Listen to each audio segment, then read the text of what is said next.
Welcome to success ગુરુ ધોરણ 12 વિષય એકાઉન્ટ.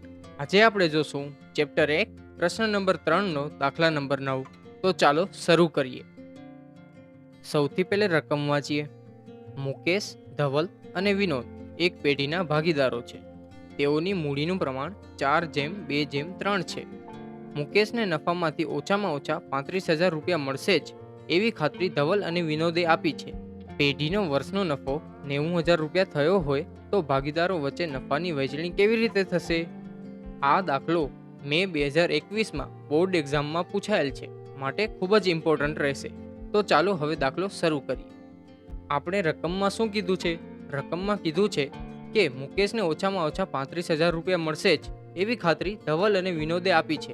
એટલે મુકેશને 35,000 રૂપિયા ઓછામાં ઓછા દેવાના જ છે, પણ 35,000 રૂપિયાથી વધુ પણ મળી શકે છે તેને. રકમમાં આગળ શું કીધું છે? રકમમાં આગળ કીધું છે કે પેઢીનો વર્ષનો નફો 90,000 થયો હોય તો ભાગીદારો વચ્ચે નફાની વહેંચણી કેવી રીતે થશે તે આપણે જોવાનું છે. સૌથી પહેલા આપણે પેઢીનો નફો આપેલ છે 90,000 રૂપિયા, તે આપણે ભાગીદારો વચ્ચે વેચી નાખીએ. આ 90,000 રૂપિયા કયા પ્રમાણમાં વેચાશે? 4:2:3 પ્રમાણમાં ને? ના, 4:2:3 પ્રમાણમાં નહીં વેચાય. શું કામ? તો કે એ મૂડીનું પ્રમાણ છે. આપણે આ 90,000 નફા નુકસાનના પ્રમાણમાં વેચાશે. આપણે નફા નુકસાનનું પ્રમાણ આપેલું છે? ના, નથી આપેલું. તો શું કરવાનું? તો સરખા પ્રમાણમાં વેચી નાખવાનું. તો આપણે 90,000 ને સરખા પ્રમાણમાં વેચીએ. 90,000 ગુણ્યા 1/3 તો કેટલા થશે? 30,000 રૂપિયા. કેટલા રૂપિયા થશે? 30,000 રૂપિયા. હવે મુકેશને કેટલા મળશે? મુકેશને મળશે 30,000 રૂપિયા. પછી ધવલને કેટલા મળશે? ધવલને મળશે 30,000 રૂપિયા.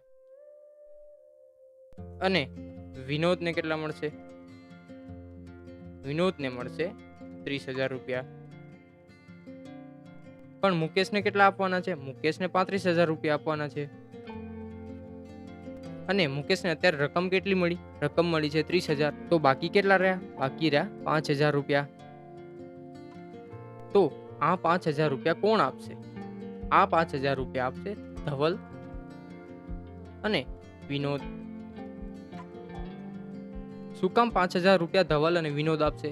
કારણ કે તેઓએ ખાતરી આપી છે કે મુકેશને ઓછામાં ઓછા 35,000 રૂપિયા તો મળશે જ. એટલે 5,000 રૂપિયા ધવલ અને વિનોદ આપશે.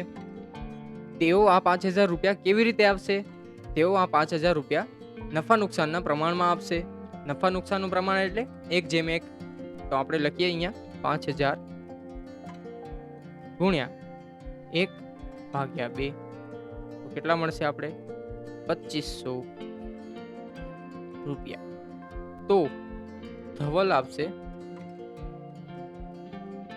2,500 રૂપિયા અને વિનોદ ઈ કેટલા આપશે? ઈ આપશે 2,500 રૂપિયા. તો હવે આપણે આ ભાગીદારો વચ્ચે નફાની વહેંચણી કરી નાખીએ. સૌથી પહેલા આપણે પેઢીના નફાની વહેંચણી કરી હતી, આપણે તે અહીંયા લખવાનું. નફાની વહેંચણી. તો મુકેશને કેટલા રૂપિયા મળ્યા હતા? મુકેશને મળ્યા હતા 30,000 રૂપિયા. ધવલને કેટલા મળ્યા હતા? ધવલને પણ મળ્યા હતા 30,000 રૂપિયા. વિનોદને કેટલા મળ્યા હતા? વિનોદને મળ્યા હતા 30,000 રૂપિયા. કુલ કેટલા થયા? 90,000 રૂપિયા. પછી આપણે લખવાનું લેવાની કે આપવાની થતી રકમ.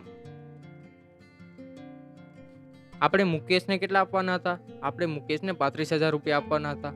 અને આપ્યા કેટલા છે? 30,000 રૂપિયા આપ્યા છે. તો રહ્યા કેટલા? 5,000 રૂપિયા.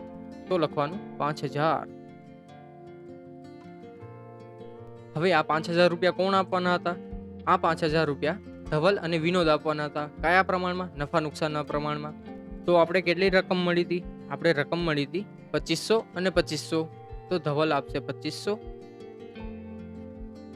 અને વિનોદ આપશે 2,500. હવે આમાં નિશાની કઈ આવશે? મુકેશને મળશે એટલે એમાં થશે પ્લસ, અને ધવલ અને વિનોદમાંથી જાશે એટલે થશે માઇનસ. તો અહીંયા લખવાનું નફાની ખરેખર વહેંચણી. મુકેશમાં કેટલા આવશે? મુકેશમાં આવશે 35,000 રૂપિયા. ધવલમાં કેટલા રૂપિયા આવશે? ધવલમાં આવશે 27,500 રૂપિયા. વિનોદમાં કેટલા આવશે? વિનોદમાં આવશે 27,500 રૂપિયા. કુલ કેટલી રકમ થઈ? કુલ થઈ 90,000 રૂપિયા. ઉપર અહીંયા ડેશ કરી દેવાનું. રકમમાં કીધું હતું એ પ્રમાણે મુકેશને 35,000 રૂપિયા મળી ગયા અને નફાની વહેંચણી પણ થઈ ગઈ. આના સાથે આજનો દાખલો આપણો અહીં પૂરો થાય છે. Thanks for watching. આવા જ એજ્યુકેશનલ કોન્ટેન્ટ માટે સબસ્ક્રાઇબ કરો સક્સેસ ગુરુને.